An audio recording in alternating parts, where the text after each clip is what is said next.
Samantala, sinimula na ng Commission on Elections ang formal na pagbilang ng COC o Certificate of Canvass para sa opisyal na resulta ng Hatol ng Bayan 2025.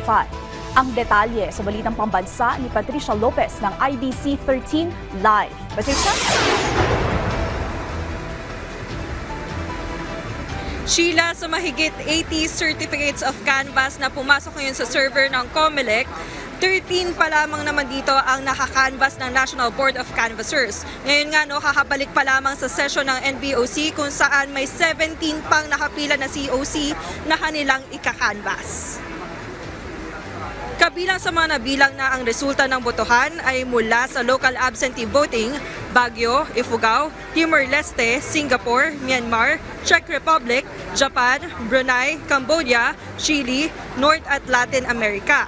Sa kabuuan ayon sa komisyon, 175 certificates of canvass o COCs ang kailangan i-canvass ng NBOC para sa national positions. Sa bilang na ito, isang COC para sa local absentee voting, 82 COCs mula sa mga probinsya, 26 mula sa highly urbanized city, 2 mula sa DBOC at 64 COCs mula sa overseas voting.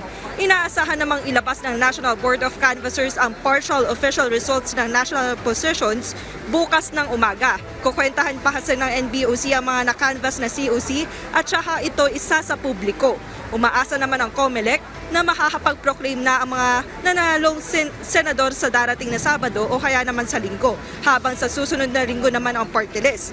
Kinumpirma naman ni COMELEC Chairman George Garcia na dumating na ang mga balotang gagamitin ng mga botante sa 12 precincts sa iba't ibang bahagi ng bansa. Kabilang na ang ilang bayan sa Antique, Eastern Samar at Cotabato na aabot sa mahigit 11,000 ang boto dito. Ito ay matapos may mga botanteng hindi tinanggap ng automated counting machine ang kanilang balota dahil nagkaroon ng problema sa timing marks ng mga balota nito. Sheila, inaasahan naman na ngayong araw ay matatapos na ang pagboto dun sa mga hindi nakapoto sa 12 precincts. Yan muna ang pinakahuling update dito. Balik dyan sa studio.